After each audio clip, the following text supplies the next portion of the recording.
Hola,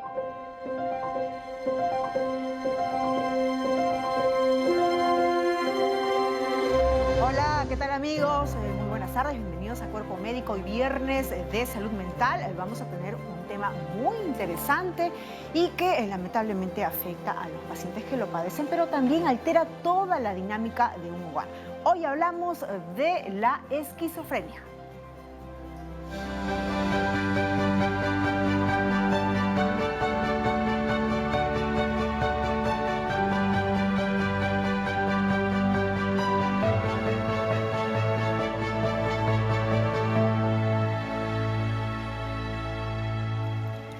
La esquizofrenia es el tema del día de hoy. Recuerden que todos los viernes vamos a tocar temas en relación pues, a la salud mental que tanta falta hace aprender, hablar, reflexionar y sobre todo visibilizar. Esta es una enfermedad que socialmente está muy estigmatizada. Por eso usted, recuerde, puede participar con todas sus consultas. Es más, les voy dando ya los teléfonos para que usted pueda hacer su consulta directamente a los especialistas que el día de hoy nos van a acompañar. Va a aparecer en cualquier momento en la parte inferior de la pantalla. Si no, tome nota, 619-0774, 619-0776 y 619-0777. También tenemos un teléfono donde hemos tenido el aplicativo o tenemos ya bajado el aplicativo del WhatsApp.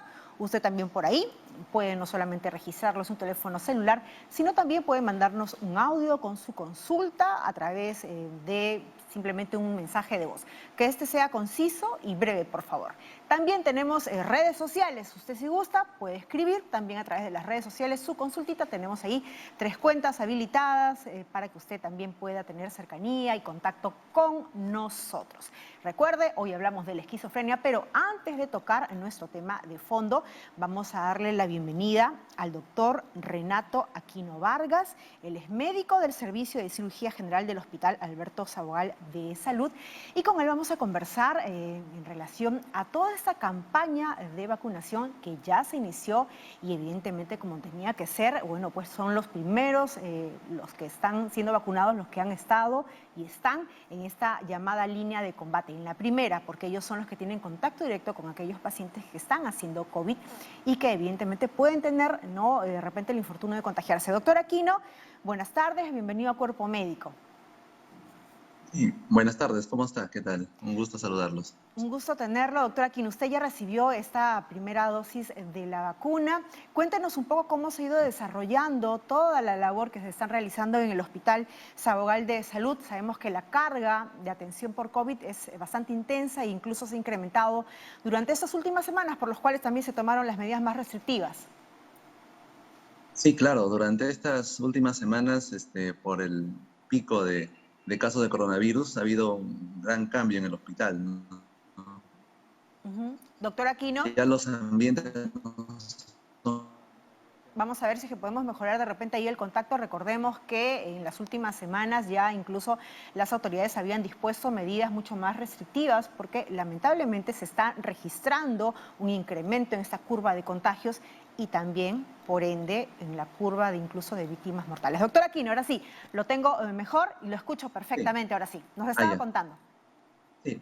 Ah, ya, sí. Bueno, ahora, en estas últimas semanas, como ha habido el pico de casos de coronavirus, ha cambiado bastante el hospital en sí, ¿no? Ya los ambientes no son los mismos, los servicios tampoco son los mismos, ¿no? Han copado bastante cantidad de camas en los casos de COVID, y también perjudicando un poco a los pacientes que no son COVID, ¿no? Entonces ya la necesidad de camas es alta en el hospital, ¿no?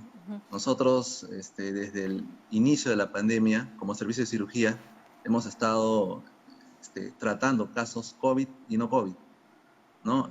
Hay unos colegas que salieron por edad de licencia, Así es. pero en los que estamos en el servicio hemos tratado todos los pacientes, ¿no? Sean COVID o no COVID. Y esa licencia de sus colegas mayores o los que tienen pues, factores de riesgo, imagino, supone mayor carga laboral y por ende también de estrés para ustedes, los que quedan haciendo pues, los turnos. Claro, sí, sobre todo al inicio, ¿no? Al inicio que el caso era un poco incierto, ¿no? A veces tomábamos las medidas necesarias, Claro. ¿no? Bueno, algunos colegas más que otros, pero con todo lo que tenía dentro del misterio del coronavirus al inicio, ¿no? Tratamos de, un poco se puede decir, exagerar los cuidados, ¿no? Para para bien nuestro, de nuestros pacientes y de nuestras familias, ¿no? Ujú. Doctor Aquino, cuénteme justamente un poquito más de usted a propósito, para poder conocerlo y ver cómo es que ha impactado en usted la llegada de estas vacunas y también la inoculación de esta primera dosis. Usted vive en casa con esposa, con hijos, cuéntenos un poco. Ah, sí. Bueno, yo vivo con mi esposa, Ujú, con mi hijo pequeño de 2 años y bueno, en otro departamento se puede decir viven mis padres, ¿no? Mis padres y mi hermana. ujú. ¿Su esposa también También son es personal de personal de salud. salud? ¿También? Bien. ¿Profesional de la Mi salud? esposa es enfermera. Sí, también es enfermera. Imaginamos, doctor Aquino, vamos a ver si es que podemos recuperar justamente mejor el enlace. A veces ustedes saben que esto de las tecnologías es maravilloso porque nos permite tener contacto con mucha gente, ¿no? Ahora incluso en pandemia, pero también nos juega estas malas pasadas porque por ahí como que, no sé, la banda no nos ayuda, a veces la banda ancha o el wifi no nos ayuda. Doctor Aquino, y siendo usted y su esposa profesionales de salud, me imagino que el riesgo es mucho mayor, ¿no? Cuando llegan a casa, y también las preocupaciones, porque si bien es cierto, usted tiene la maravillosa labor y prácticamente es un apostolado de cuidar a sus pacientes, también existe esa preocupación de llevar pues al virus al hogar. Claro, por supuesto, ¿no? Con cada caso que nosotros veíamos y con tanto cambio que había en el hospital, ya teníamos bastante cuidado en ir por algún lado o ir por otro lado, ¿no? Igualmente era toda una ceremonia llegar al hogar y tomar los cuidados, la limpieza necesaria, ¿no? Ujú, En mi caso, por ejemplo, yo tengo dos padres, mi padre y mi madre, que son también personal de salud, pero ellos por motivo de edad no están de licencia, ujú. ¿no? Y también y vivo con mi esposa y mi menor hijo, ¿no? Entonces, prácticamente yo sí he sido, se puede decir, un exagerado de repente de los cuidados. Yo me aislé un poco de ellos, ¿no? Sobre todo en el momento en que hubo el pico más alto, se puede decir, ¿no? Ujú. Imaginamos que también en los primeros días donde todavía todo era tan incierto en relación a este virus que hemos ido conociendo incluso poco a poco, pero imaginamos que también la llegada de estas nuevas variantes ha hecho que ustedes, profesionales de la salud, redoblen los esfuerzos. Claro, por supuesto, ¿no? Como usted dice, ¿no? Siendo tan incierto desde el inicio de la pandemia, nos generaba un poco incluso de temor, ¿no? Y ahora que se escucha tanto de las nuevas cepas, las variantes y todo eso, también, pero ya como también uno mismo en el transcurso del tiempo, uno ya se ha habituado a cuidarse, ¿no? Ya es una costumbre para nosotros el cuidarnos en el Ujú. hospital, ¿no? Andar sin mascarilla en el hospital es a veces sentirse uno mismo desprotegido. Entonces ya a veces por inercia uno ya se protege, ¿no? Ujú, claro que sí. Ahora, doctora Aquino, y justamente en relación a esas medidas que ustedes están tomando desde un inicio de la emergencia sanitaria, ¿cómo es que ha cambiado su sentir y su accionar el hecho de que ya usted incluso haya recibido esta primera dosis, que digamos es el inicio de un gran camino que estamos esperando para nuestro país para aplacar esa curva de contagios y evidentemente borrar, ¿no?, de la faz de la tierra este virus? Claro, definitivamente la vacuna es, como se dice, una luz al final del túnel, ¿no? Y una esperanza para nosotros como personal de salud y para la población en general, ¿no? Entonces ya te da de repente un poco más de fortaleza, ¿no? No, si bien la vacuna no te dice que no te vas a contagiar, tienes que mantener los cuidados que siempre has tenido, pero ya te da una cierta esperanza de que en algún momento va a llegar, pues, de repente intentar llegar a la normalidad ansiada que todos queremos, ¿no? Ujú. Y de eso justamente, doctora, aquí no quiero conversar más tardecito, pero ahora usted ha hecho mención a una palabra que tiene mucho significado, el tema de la fortaleza. ¿De dónde, doctora Aquino, uno saca fortaleza para todos los días enfrentar y ver prácticamente cara a cara la muerte, llevándose a tantas personas en ese centro donde usted está trabajando, donde usted está realizando esta labor? Y también preguntarle, ¿no? Ya más desde el ámbito privado, ¿usted ha tenido que ver cara a cara con la muerte en algún familiar? Mm, Felizmente, familiares cercanos no he tenido, ¿no? Pero sí uno, sobre todo cuando trabaja en relación directa con pacientes COVID, y viendo casos de personas mayores, niños incluso, ya los llega a considerar a veces como familiares, ¿no? Claro. O a veces incluso como una persona cercana, ¿no? Y eso yo creo que ha calado bastante en todo el personal sanitario, ¿no? Porque es muy triste, la verdad, ver gente mayor, niños que lo aislamos prácticamente de su familia, ¿no? Y está en una cama de hospital, que a veces uno no sabe cómo va evolucionando, ¿no? Y al final una vez se entera cuando recién el paciente o bien sale de alta o bien fallece, ¿no? Ujú. Entonces, eso la verdad es que un poco trastoca ya nuestro accionar, trastoca nuestro sentir, ¿no? Nosotros también incluso nos puede exagerarnos de repente, dañar psicológicamente y ya Ujú. llegar con otro semblante al hogar, ¿no? La verdad la familia, ver a la familia sana, después de uno haberse cuidado, es la principal fortaleza, creo, para ir día a Claro que día a sí. enfrentar estos Ujú. casos. Y uno ahí evidencia que es una verdadera bendición el tener pues a la familia con salud, porque una de las cosas más lacerantes y dolorosas que tiene esta enfermedad, ¿no? Que hemos visto en pandemia es que no es como antes, ¿no? Que teníamos de repente por ahí un familiar enfermo, estaba internado y teníamos la posibilidad de acompañarlo, de ir a cuidarlo o de ir a verlo. Esto es prácticamente algo que nos distancia y muchas veces nos enteramos cuando nuestro familiar, nuestro ser querido ha fallecido. Y quería terminar, doctor Aquino, preguntándole justamente en relación a qué medidas debemos de tomar, ¿no? Al margen de que hayan sido o no las personas vacunadas, ¿qué medidas se tienen que seguir tomando? Porque esta pandemia continúa. Sí, la pandemia continúa, los casos están en aumento, ¿no? Las camas en el hospital ya no hay, ¿no? Entonces, debemos seguir manteniendo, a pesar de la vacunación, lo que hemos aprendido a cuidarnos, ¿no? Que es principalmente el uso de la mascarilla, el lavado de manos, el distanciamiento, evitar las aglomeraciones, las reuniones sociales. Todo esto prácticamente nos mantiene a veces como entes solitarios en el hospital, ¿no? Ya no es el ambiente el mismo, ¿no? Ujú. Pero todos sabemos que es necesario para seguir bien, ¿no? Ujú. Claro que sí, es un esfuerzo que tenemos que seguir realizando si es que al final en verdad queremos todos salir de esta situación. Muchísimas gracias, doctor Renato Aquino Vargas, él es médico del Servicio de Cirugía General del Hospital Alberto Sabogal de Salud, y en usted también queremos, en nombre de usted, a todos los médicos, no solamente de salud, del MINSA, de tantas instituciones públicas y privadas que están pues luchando, haciéndole frente a este virus que tanto dolor nos está dejando. Muchas gracias, doctor Aquino, por habernos acompañado esta tarde en Cuerpo Médico. No, gracias a usted por la invitación y por siempre considerar al grupo médico y en general al grupo de salud que ha sido bastante tocado en esta pandemia, ¿no? Ujú. Claro que sí, imaginamos. Ustedes son en verdad nuestros héroes sin capa que siguen trabajando desde el día 1 de esta emergencia sanitaria. Y nosotros vamos a continuar viendo pues información en relación a la pandemia, al COVID-19. Vamos a ver un informe, un videíto al respecto de las recomendaciones y las medidas que tenemos que seguir tomando. ¿Cómo podemos ayudar a prevenir la COVID-19? ¿Sabes cuál es la respuesta? Nosotros somos la respuesta. Porque el futuro está en nuestras manos. Caminando con las manos limpias.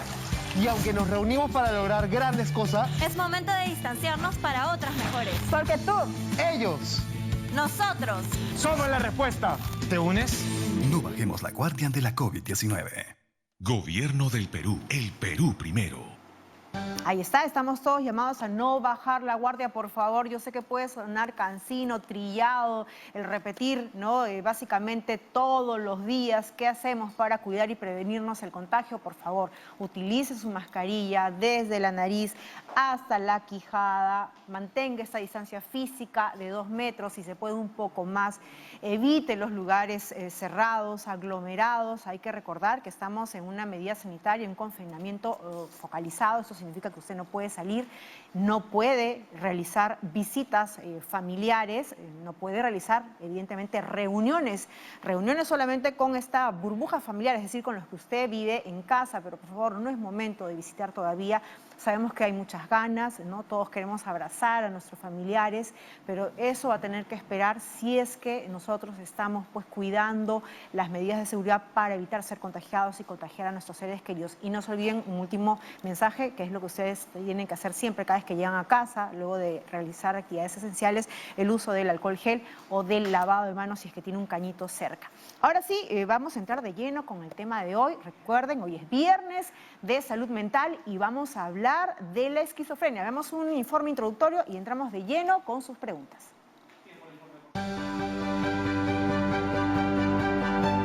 Según la OMS, parece, la esquizofrenia afecta a más de 21 millones de personas en todo el mundo, pero no es tan común como muchos otros trastornos mentales.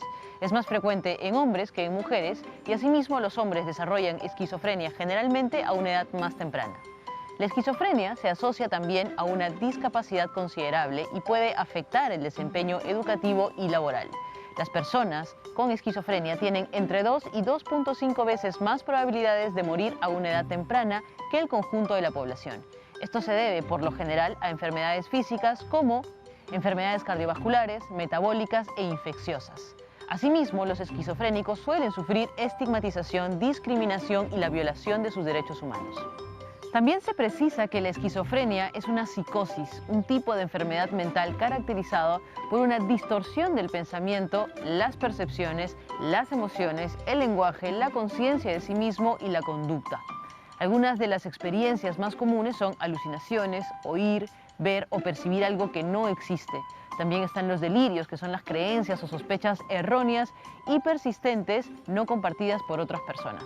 Una conducta desorganizada que puede manifestarse como vagabundeo, murmuraciones y las risas para sí mismo. El abandono también del aseo personal, la alteración del discurso, que es desorganizado e incoherente, y también notable apatía o desconexión entre la emoción declarada y sus manifestaciones, tales como la expresión facial o el lenguaje corporal.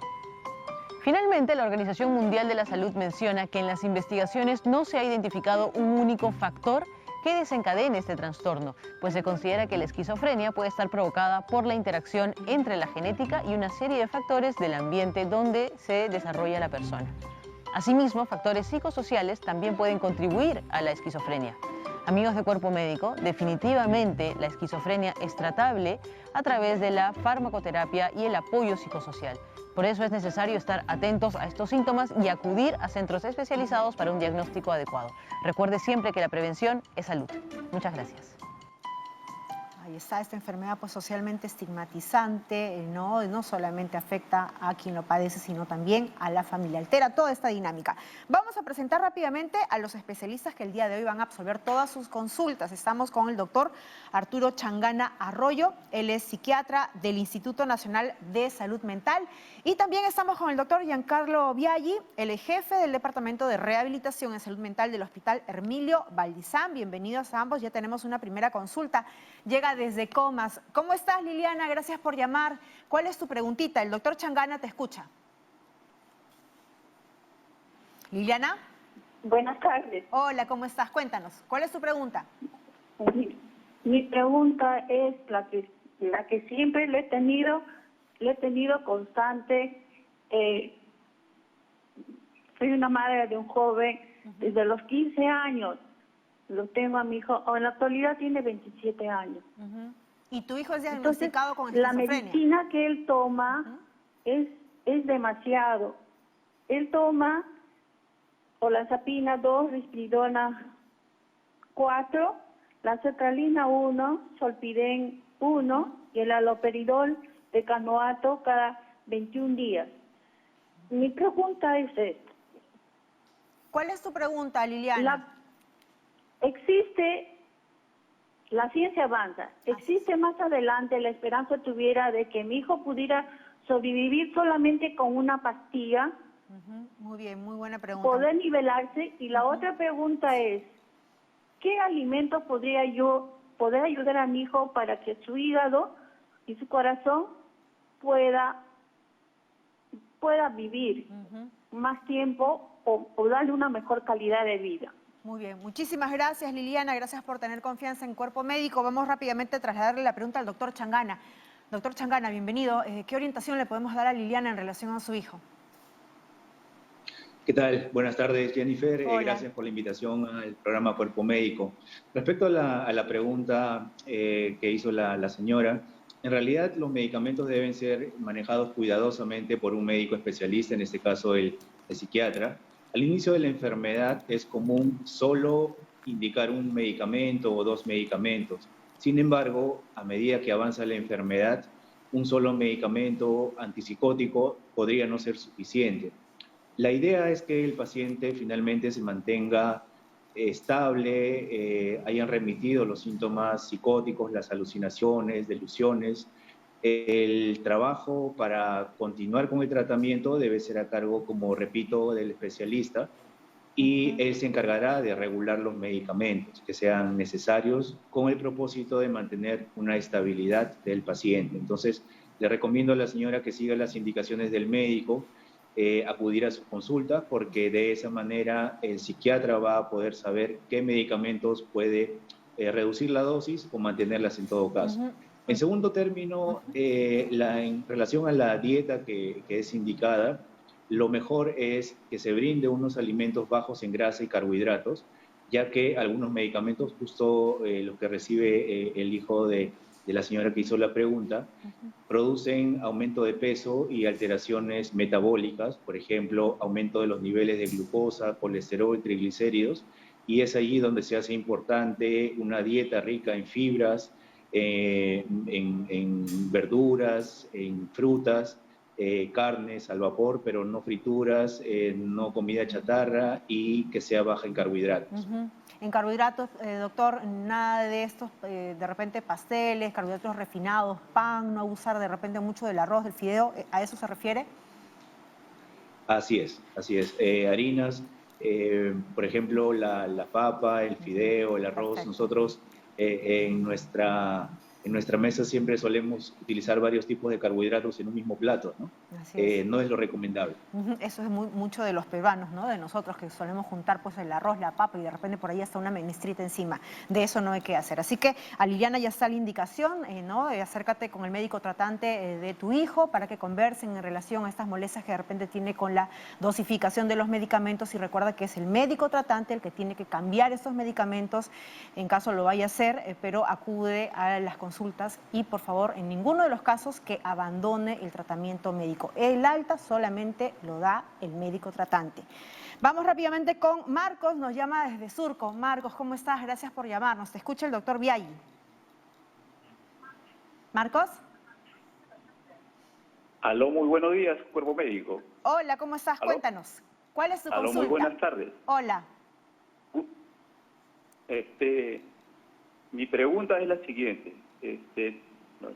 ¿Qué síntomas debemos percibir los padres para detectar a tiempo a nuestros hijos y acudir a un especialista, ¿no? Perfecto, muy buena pregunta. Doctor Biaggi, bienvenido. Buenas tardes. Antes que nada quería responder a la pregunta anterior, si me dejan una opinión aparte. Quisiera también dar a conocer que indudablemente que la psiquiatría se ha basado mucho en lo que es la medicalización de los síntomas. Ahora existen otro tipo de intervenciones como las que nosotros hacemos en rehabilitación en salud mental, que tienen que ver con intervenciones de tipo psicoterapéuticas y psicosociales, donde nos encargamos solamente del síntoma, sino también de encontrar qué habilidades y qué potencialidades tiene esta persona. Claro. Porque desde el paradigma donde nosotros entendemos de lo que es la esquizofrenia, pues conseguimos no solamente su lado enfermo, que queremos un poco quitarle ese rasgo de enfermedad, porque en sí misma no es una enfermedad, ya que no se encuentra un sustrato orgánico que la produzca, ¿no? Como no hay un virus, no hay un cáncer, ¿no? Claro. No, más que todo es una serie de múltiples factores que provocan este tipo de condición, que al fin y al cabo es una condición que se tiene que llevar durante el resto de la vida. Y yo le preguntaría a la señora que nos está escuchando de vuelta, ¿qué expectativas tiene con respecto a su hijo?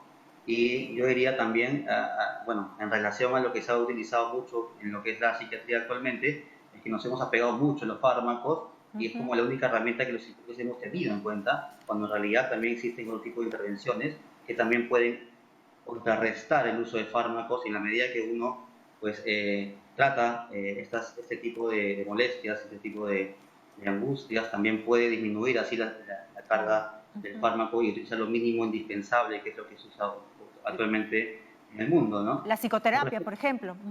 Exactamente, nosotros tenemos múltiples psicoterapias y un abordaje interdisciplinario que abarcan tanto terapias individuales como familiares, e incluso entendemos ahora mismo en COVID, nos hemos organizado para incluir las terapias dentro del propio hogar, ¿no? Hemos salido ya de una vez del marco hospitalario y nos hemos incluido ya dentro desde un abordaje más en el hogar, utilizando las herramientas que la persona cuenta y también utilizando el apoyo de la familia y la comunidad en sí misma, porque sabemos que la salud mental no solamente es tarea de nosotros los psiquiatras, los psicólogos, ¿no? La salud mental es un rasgo indispensable del ser humano donde se sostiene en base a lo que le provee su ecosistema en su sociedad.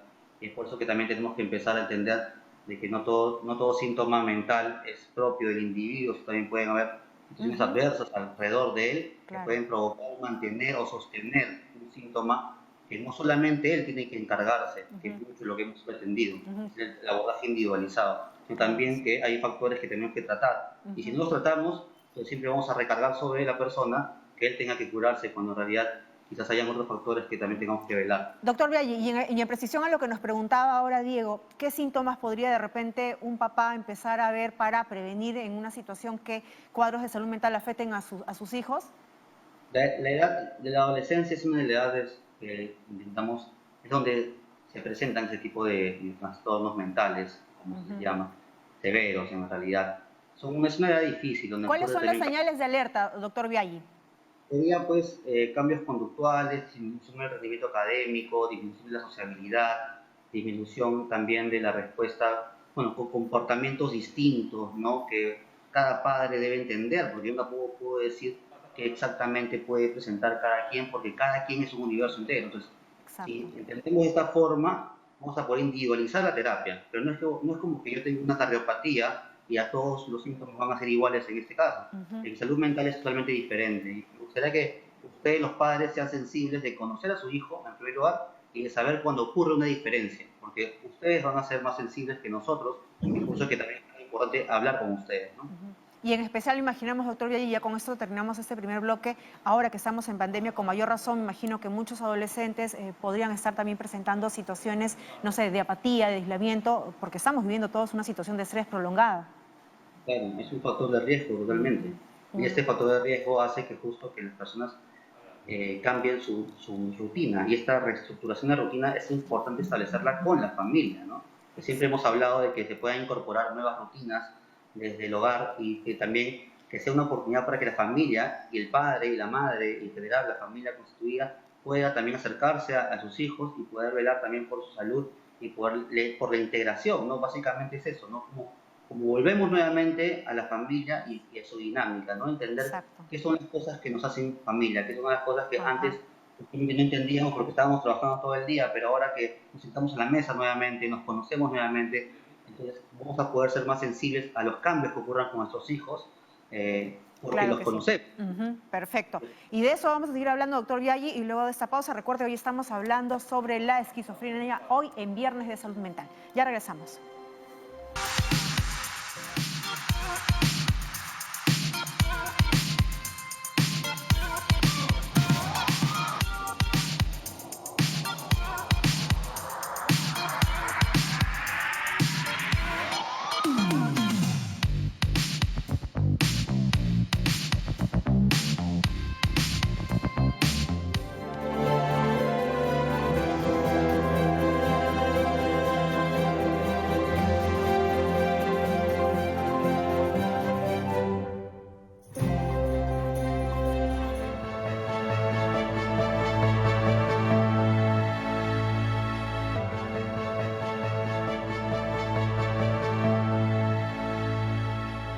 Hoy estamos aprendiendo más sobre la esquizofrenia y están entrando muchísimas llamadas, así que rápidamente vamos con Jenny, nos llama desde Comas. ¿Cómo estás, Jenny? Gracias por llamar. ¿Cuál es tu pregunta para el doctor Changana?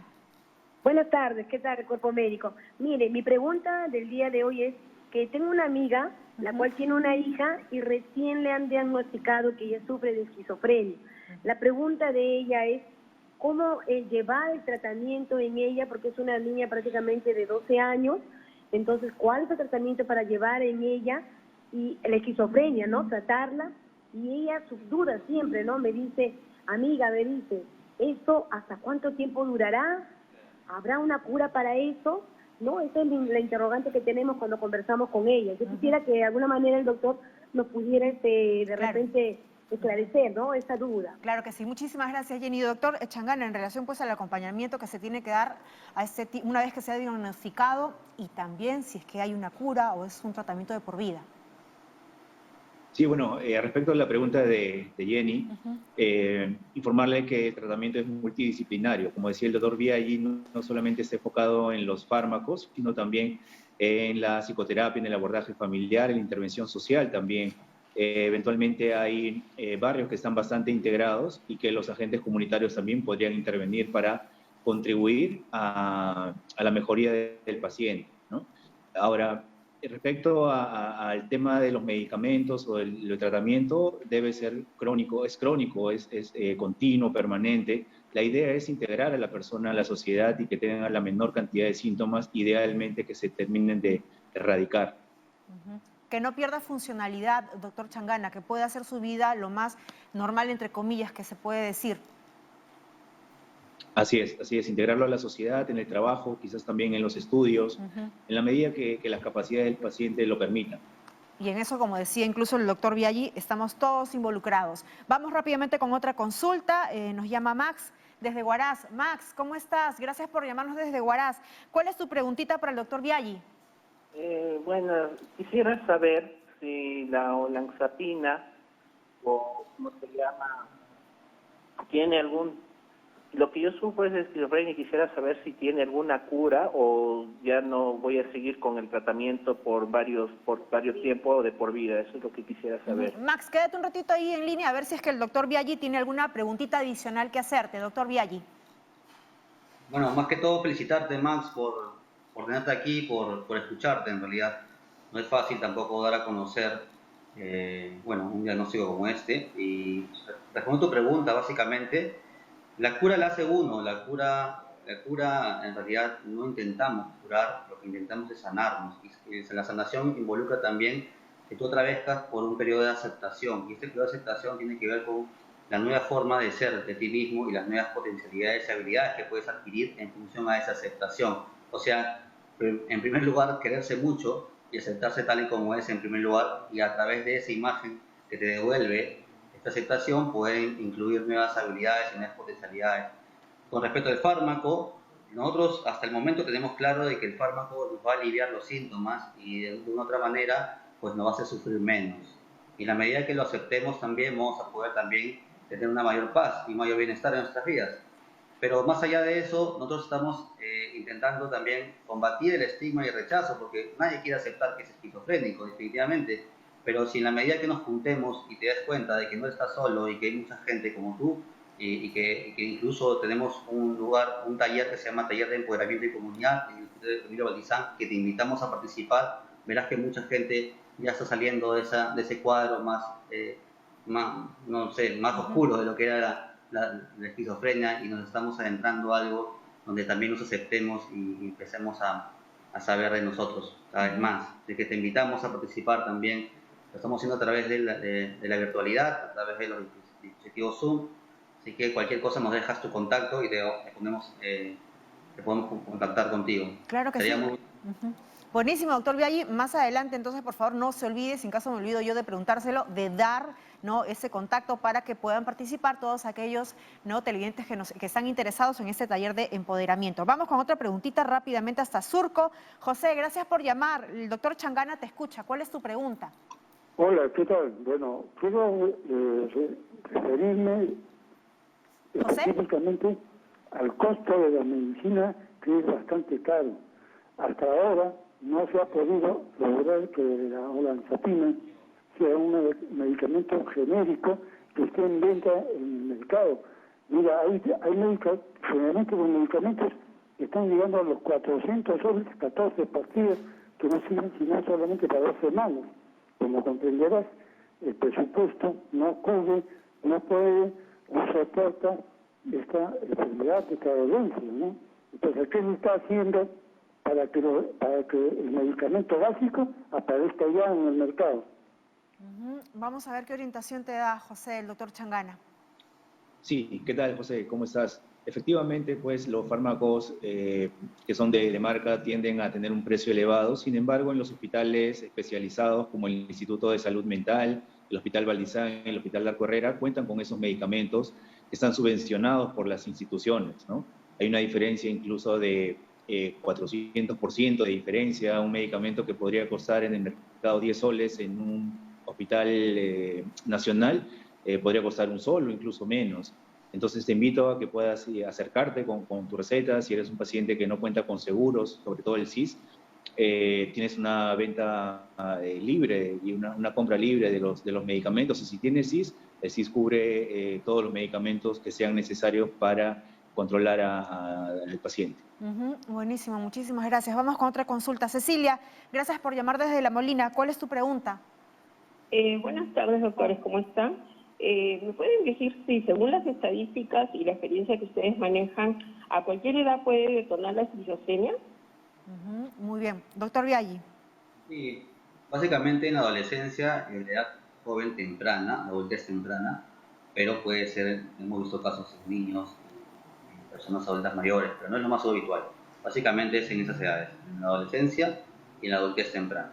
Doctor Biaggi, ¿qué es el detonante o qué puede detonar un cuadro de esquizofrenia? A eso me refiero con que el factor genético, la herencia y la validad, por decir, la carga genética que contamos es aproximadamente 10%. Entonces, hay múltiples factores que van a pueden detonar una esquizofrenia, sobre todo por eso es que se dice que se da en edad temprana, porque justo es una edad vulnerable. Todos hemos tenido la adolescencia y hemos visto cómo también nos ha afectado de otra manera. Por ese motivo también la adolescencia es una edad frágil, con la que tenemos que cuidar. Ahora, hay múltiples factores desde el inicio de la constitución, incluso del embarazo, incluso factores de edad temprana, experiencias de vida tempranas que pueden ser traumáticas, y hay factores que ya son desencadenantes o detonantes, como se dice, como algún rompimiento con una pareja, alguna muerte de un familiar, alguna migración forzada. Se ve que en migrantes es más frecuente que ocurra algún tipo de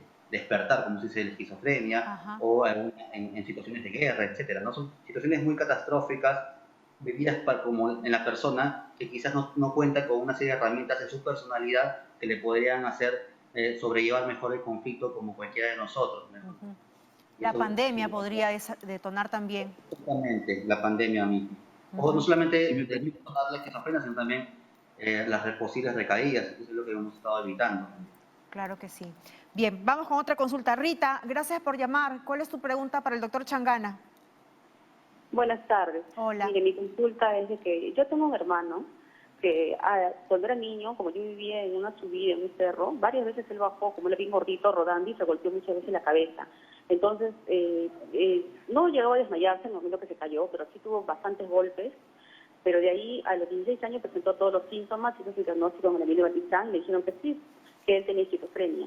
Pero también a los 18 años él empezó a consumir algo de droga. Yo quería saber, o sea, porque genéticamente, como dicen que es, en la familia no hay ningún antecedente de esquizofrenia.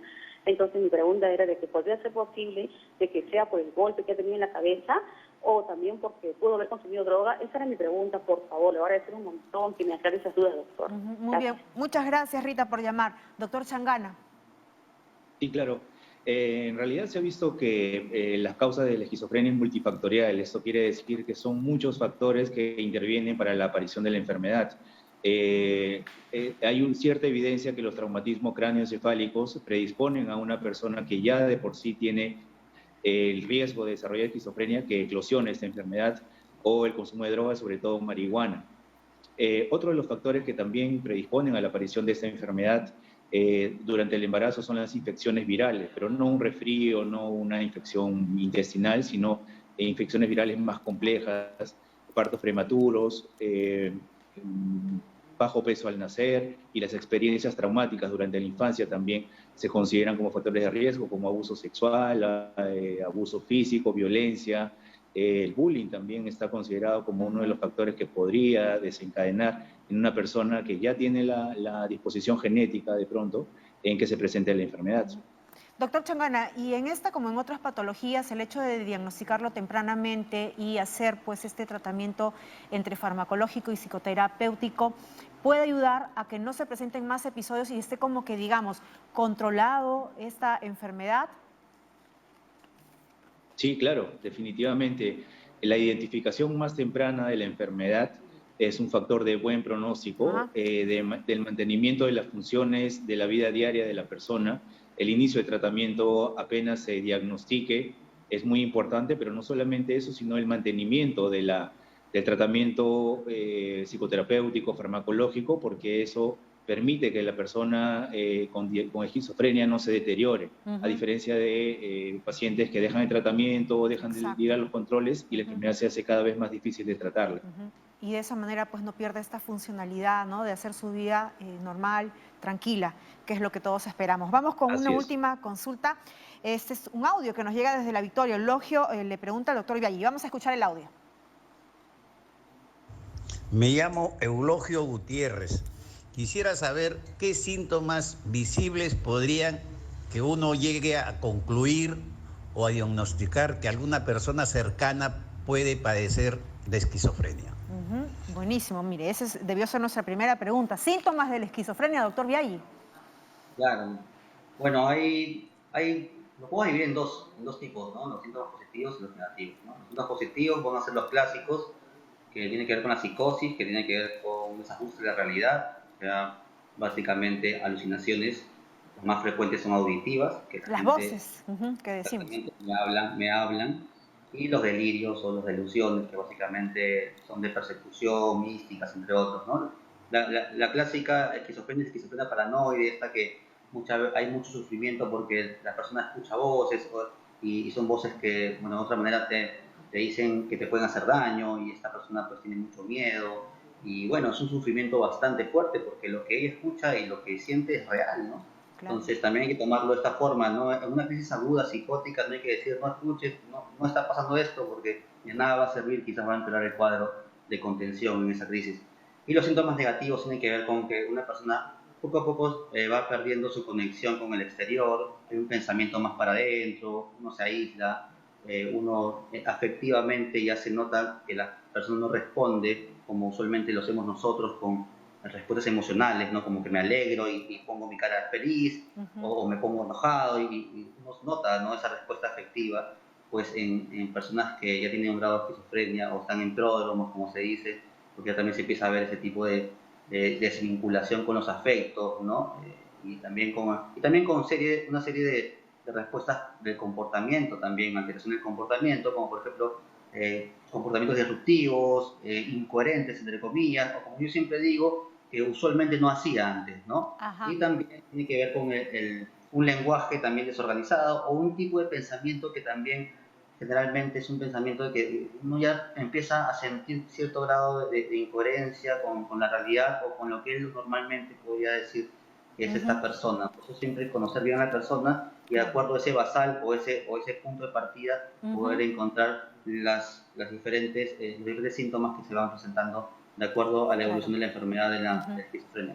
Perfecto, muy bien. Vamos a ir cerrando ya esta primera edición de Esquizofrenia. Se han quedado muchísimas preguntas. Muchas gracias a todos los que nos están llamando y escribiendo.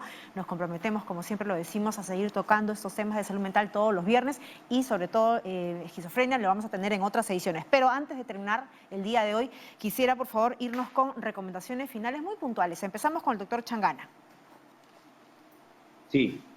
Bueno, las recomendaciones en general es que el paciente que ha sido diagnosticado con esquizofrenia cumpla el tratamiento, cumpla con todas las indicaciones del médico, complemente su bienestar con una dieta saludable, con actividad física, bueno, con las restricciones que hay en la actualidad y dejar de lado esa estigmatización hacia las personas. Se piensa que las personas con esquizofrenia son todas violentas o agresivas y no es así.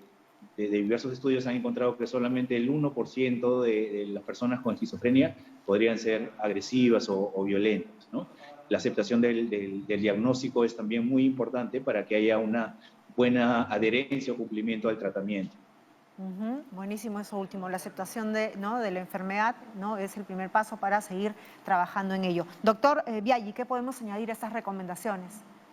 Sí, bueno, aparte de lo que dijo el doctor Changana, me parece que habría que añadir casi nada, porque yo pienso de que sí, habría que añadir, en vez de recomendarle al usuario o a la persona que padece esquizofrenia o que tiene un grado de condición, algún tipo de trastorno mental severo, a la sociedad recomendaría que sean más abiertos con este tipo de personas, que puedan brindarle las facilidades que nos brindan a todos, como personas de derecho, que tenemos todos los mismos derechos y que se puedan respetar también sus derechos como personas como cualquiera.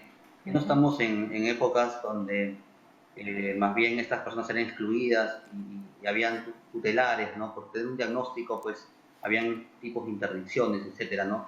Ya no, eso no existe. Tenemos una ley de salud mental que salió en el año 2019, donde protege justo los derechos a estas personas que tienen algún tipo de diagnóstico, sobre todo diagnósticos que incluyen esquizofrenia, trastorno bipolar u otro diagnóstico grave de salud mental. Así que yo les sugiero a estas personas que lean acerca de sus derechos, se informen y que por favor también tengan confianza suficiente con su doctor, su médico, para justo poder conversar y dialogar y tener puntos medios, donde no solamente el médico tiene la razón todo el tiempo, también podemos discutir, incluso a mí me discuten muchas veces, yo me siento bien y le digo gracias, porque muchas veces necesito tu punto de vista para yo poder tener un trato adecuado también frente a la medicación, también frente a mi abordaje, porque no solamente es lo que yo considere como médico, como psiquiatra, sino también tengo que entender mucho su punto de vista, tanto de él como de la familia. Pues abogo a la sociedad y abogo también al empoderamiento de esta persona. Muy bien, muchísimas gracias, ¿no? Sobre todo ese es un abordaje, por eso es que en Cuerpo Médico todos los viernes hablamos de temas de salud mental, porque hay que visibilizar, ¿no?, estas cosas que nos están pasando como sociedad. Gracias al doctor Arturo Changana Arroyo y también gracias al doctor Giancarlo Biaggi, que en el día de hoy absorbieron todas sus consultas. Vamos a hacer ahora una pausa y vamos a regresar con el bloque que usted está esperando, toda la información nutricional, y Sarita Busaba nos va a explicar por qué es que es tan importante esto de consumir frutas. Pues nos dicen todos los días que tenemos que comer frutas, pero ¿por qué? ¿Qué tan bueno es? Eso luego de la pausa, no se mueva.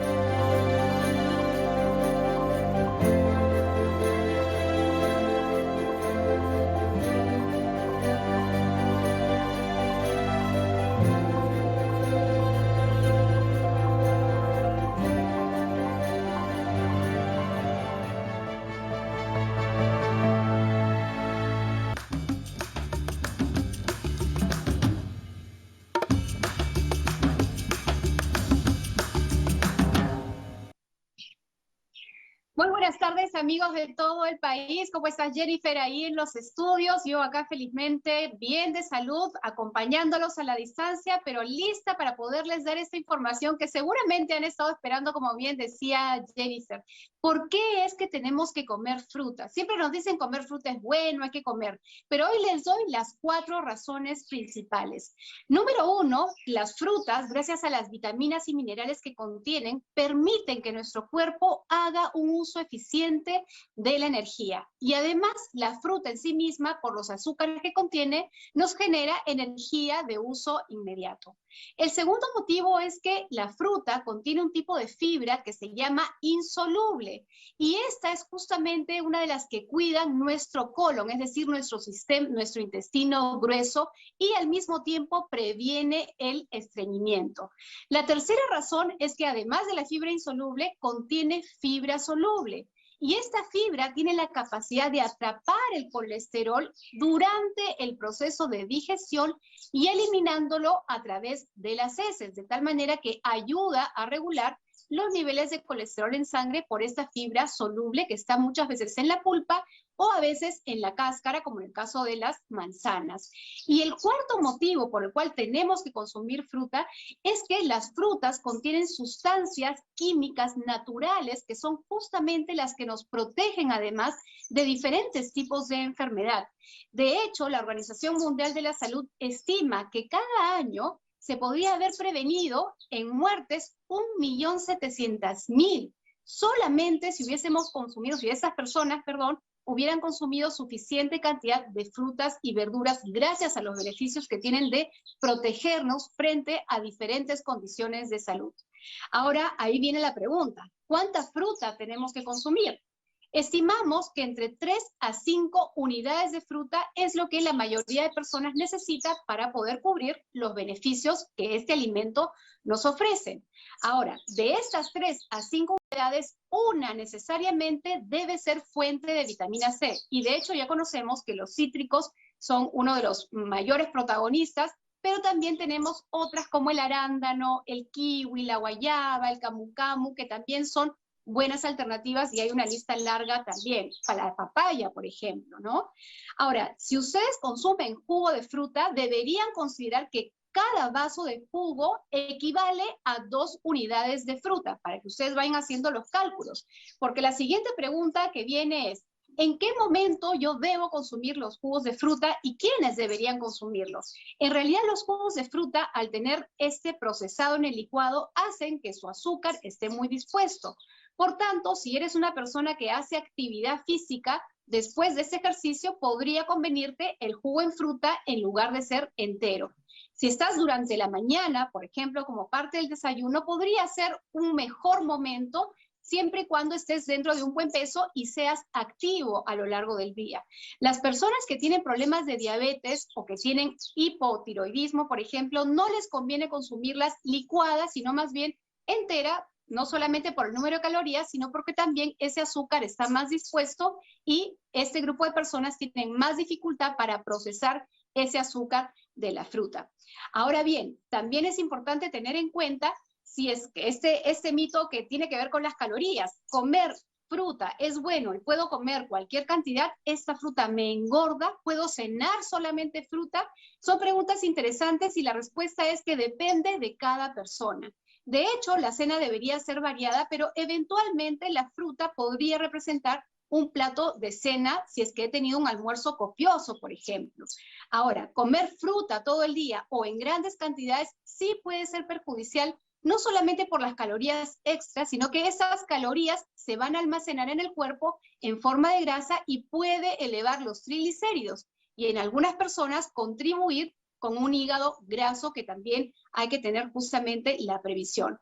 Por eso, aquí mi recomendación final, Jennifer, y que es algo que también tenemos que compartir, en la dieta saludable y variada, si bien es cierto, tenemos que incluir fruta, esto tiene que tener moderación. Hasta de los alimentos saludables tenemos que contar y cuidar la cantidad y la frecuencia de consumo. La fruta hay que consumirla todos los días, pero no exceder de 3 a 5 unidades. Buenísimo, Sara. Quisiera saber una preguntita y muy puntual. ¿Cómo nos conviene la fruta? ¿En jugo, picadita o en extracto? De hecho, entera o picada es nuestra mejor manera, pero si estamos hablando de jugos, hemos mencionado aquellas condiciones, por ejemplo, el deportista o tal vez un niño que eventualmente podría tomarlo en la mañana. Los extractos deben considerarse como un jugo más, pero es algo que tiene que tenerse mucho cuidado porque al estar combinado además con vegetales por lo general, podría tener muy concentrados los minerales y podría afectar en algunos pacientes, por ejemplo, que tienen problemas con los riñones e incluso con pacientes con diabetes. Incluso los jugos y los extractos, con mayor razón, hay que tener cuidado con su consumo y no exceder una unidad o un vaso 2 o 3 veces por semana como máximo. O en todo caso, pues mejor comerla, ¿no? Directamente con la cáscara para poder aprovechar pues la fibra que también le hace a nuestro organismo. Muchísimas gracias. Y las sustancias activas. Gracias a ti, Jennifer. Gracias, Sarita. Recuerde que Sarita Busabá está todos los días con nosotros en el momento de nutrición, dándonos todos esos tips nutricionales y los días jueves es consultorio abierto. Ella contesta todas sus preguntas. Nos vemos el lunes, Sarita. Cuídate. Y ahora sí, nosotros vamos a contarles qué cosa vamos a tener el día lunes. Vamos a hablar y aprender mucho más sobre los pólipos en los intestinos. Recuerde que Cuerpo Médico va de lunes a viernes de 2 a 3 de la tarde en vivo. Así que usted tiene ese horario para hacer las preguntas, para poderlas hacerlas directamente a los especialistas. Sabe que tenemos habilitado un teléfono por WhatsApp y también 3 líneas directas de fijo para que usted llame y haga la pregunta de frente. Si usted gusta, puede incluso empezar a mandar ya su consulta el día lunes, pólipos en los intestinos, a partir a través de nuestras redes sociales. También por ahí usted puede mandar las preguntitas, incluso mandarnos algún comentario de temas que le gustaría que nosotros tratemos en las próximas ediciones de Cuerpo Médico. Y también por ahí nos puede contar qué es lo que más le gusta pues, de este programa y de repente qué es lo que no le gusta tanto. Así que recuerde también que estamos en un momento de cuarentena o de inmovilización focalizada, lo cual nos recuerda que tenemos que mantener todas las medidas de bioseguridad. ¿Cuál es? Bueno, pues primero utilizar nuestra mascarilla. Yo me la voy a colocar ahora que terminemos o estemos terminando el programa. Por favor, mascarilla desde la nariz hasta la quijada. Recuerden que la mascarilla no es una agarrapapadas, ni tampoco va arriba como una vincha, sino simplemente va para cubrir la boca y bien colocadita para que por ahí pues no entren estos aerosoles. Por favor, también mantenga su distancia física cuando usted esté en la calle. Recuerde que estamos en inmovilización, solo se permite salir cuando hagamos actividades esenciales y usted vaya pues a hacer alguna compra. Bueno, ahí en el lugar, evite lugares donde estén cerrados o aglomerados o juntitas muchas personas. Usted mantenga su distancia y también pídale al resto con mucho respeto, claro, que por favor mantenga su distancia y también procure siempre lavarse las manos, sobre todo si es que está pues en casa o está regresando pues de la calle. Y si no tiene la oportunidad de tener agua y jabón, rápidamente utilice pues estos alcohol gel que son tan prácticos y uno los puede llevar incluso en la cartera o incluso en el transporte público. Ahora sí, por favor, recuerde que usted también puede ver este programa y todos a las 10 de la noche en vivo de 2 a 3 de la tarde para que usted haga sus preguntas y vuélvalo a ver a las 10 de la noche y como nos decía incluso hoy día los especialistas en salud mental, es bueno que tengamos espacios de encuentro con la familia. El horario de Cuerpo Médico, el programa Cuerpo Médico es una muy buena excusa para sentarse todos en familia y poder ver y aprender más de cómo cuidamos nuestra salud. Así que si usted lo vio solito hoy día, en la noche lo puede ver con toda la familia para aprender más sobre cómo nos cuidamos. Nos vemos el día lunes, Dios mediante. Recuerde, hablamos de pólipos en los intestinos y recuerde también que los esperamos pues muy contentos de seguir compartiendo y vamos a dejarlos con un videíto porque es fin de semana, un videito muy interesante. Hasta el lunes, cuídese, chao. Quiero recordarte con esta canción, lávate las manos con agua y jabón. Esto es importante, con mucha atención. Guarda tu distancia, es por precaución. Usa mascarilla, pon